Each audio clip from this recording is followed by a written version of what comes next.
안녕하세요. 이변은 이따의 이동현 변호사입니다. 오늘은 학교폭력 피해 학생, 피해자가 된 경우 진행 과정의 모든 것에 대해서 한번 알아보도록 하겠습니다.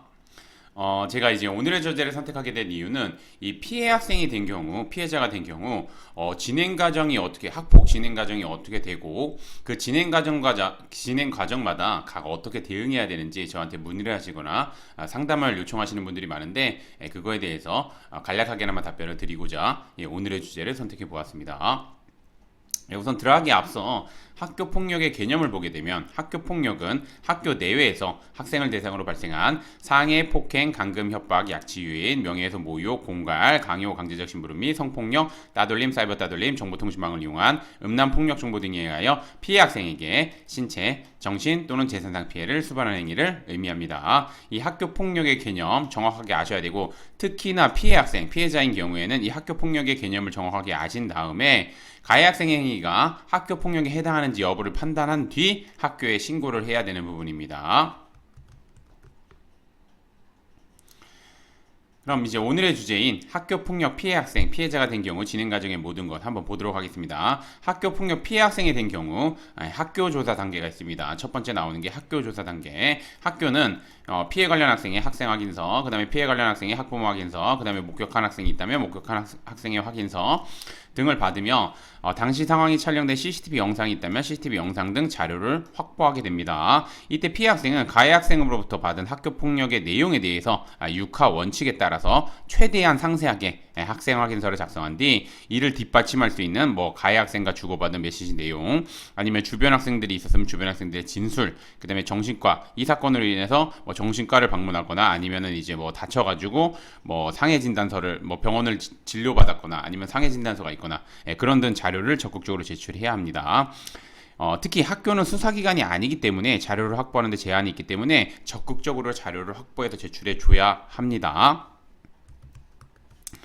또한 피해 학생은 가해 학생과 분리될 수 있도록 학교에 가해 학생에 대해서 임시 조치를 내려줄 것을 좀 적극적으로 요청해야 됩니다. 이 임시 조치 같은 경우는 이제 말 그대로 학교의 장애 재량이기 때문에 이거는 가능하면은 적극적으로 좀 주장을 해서 가해 학생에 대해서, 가해 관련 학생에 대해서 임시 조치를 받을 수 있도록 적극적으로 대응할 필요가 있습니다.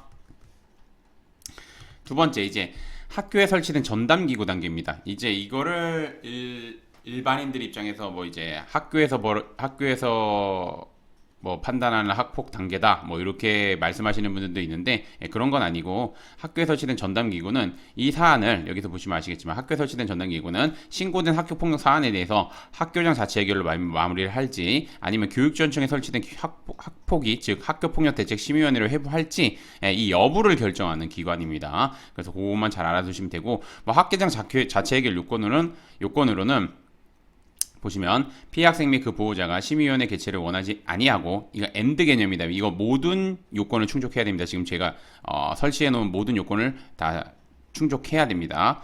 피해 학생이 2주 이상의 신체적 정신적 치료를 요하는 진단서를 발급받지 않고, 피해 학생에 대한 재산상 피해가 없거나 즉각 복구되고, 가해 학생의 학교폭력이 지속적이지 않고, 학교폭력에 대한 신고, 진술, 자료 제공 등에 대한 보복 행위가 아니며 경미한 학교폭력인 경우에 하나여 학교장 자체 해결로 마무리를 할 수 있습니다.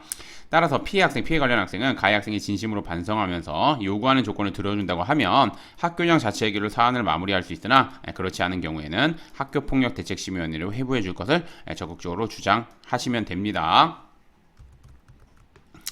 그럼 이제 마지막 단계 학교폭력심의위원회, 학교폭력대책심의위원회 단계를 한번 보도록 하겠습니다. 학교폭력대책심의위원회로 회부되면 학교폭력대책심의위원회는 가 피해 관련 학생이 작성한 학생 확인서, 그 다음에 목격한 학생이 작성한 확인서, 그 다음에 가 피해 관련 학생이 제출한 의견서 등 다양한 자료를 바탕으로 가 피해 관련 학생들에게 학교폭력 당시 있었던 상황 등에 대해서 질의를 통해 가해 관련 학생의 행위가 학교폭력에 해당하는지, 우선 첫 번째 학교폭력에 해당하는지 여부를 판단하고, 학교폭력에 해당한다고 판단하면 두 번째 가 피해 관련 학생에게 각각 어떤 조치를 내릴지를 결정하게 됩니다. 학교폭력대책심의위원회는 심의 당일에 모든 결정이 내려지게 됩니다. 물론 이제 이게 통보가 오는 데는 2주 정도 걸리는데 결정은 이날의 결론은 다 내립니다. 때문에 피해 학생은 사안을 판단하는 데 필요한 자료를 미리 제출해야 합니다. 이때 피해 학생은 학교폭력대책심의위원회 위원들이 물어볼 수 있는 내용 등에 대해서 미리 준비를 하는 한편 학교에 제출한 것 외에도 추가적인 자료가 있으면 학교폭력심의위원회에 대책심의위원회에 제출해야 하며 자신의 주장 및 피해 상황 등이 담긴 의견서 등도 작성해서 제출해야 합니다. 그래야지 원하는 결과 얻을 수 있고 가해 학생에게 원하는 조치를 받게 할 수 있습니다. 이렇게 학교 폭력은 좀 여러 절차를 거치기 때문에 각 절차에 맞춰서 대응을 잘 해주셔야 됩니다.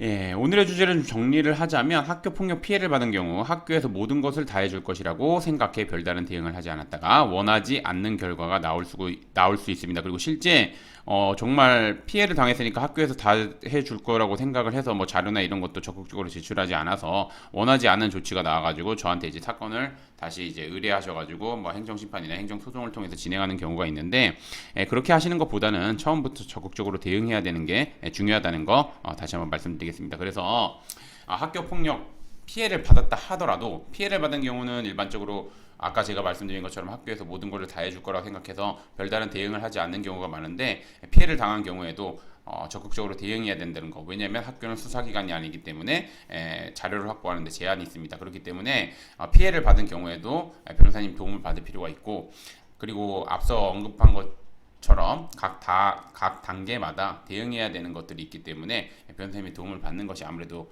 좋습니다. 그래서 제가 좀 말씀드리고자 하는 거는 변호사님의 도움을 받으실 때는 우선 첫 번째 학교폭력 대한변협에서 인정한 학교폭력 전문 변호사님이신지를 꼭 확인하셔야 되고 두 번째로는 현재 학교폭력대책심의위원회 위원으로 활동하고 있는지 이 두 가지 요건 충족하시는 변호사님의 도움을 받는 것이 아무래도 사건을 진행하는 데 유리하다는 거 말씀드리겠습니다. 예, 오늘의 주제는 여기까지 마치겠고 저는 이변은 이따의 이동현 변호사였습니다. 예, 감사합니다.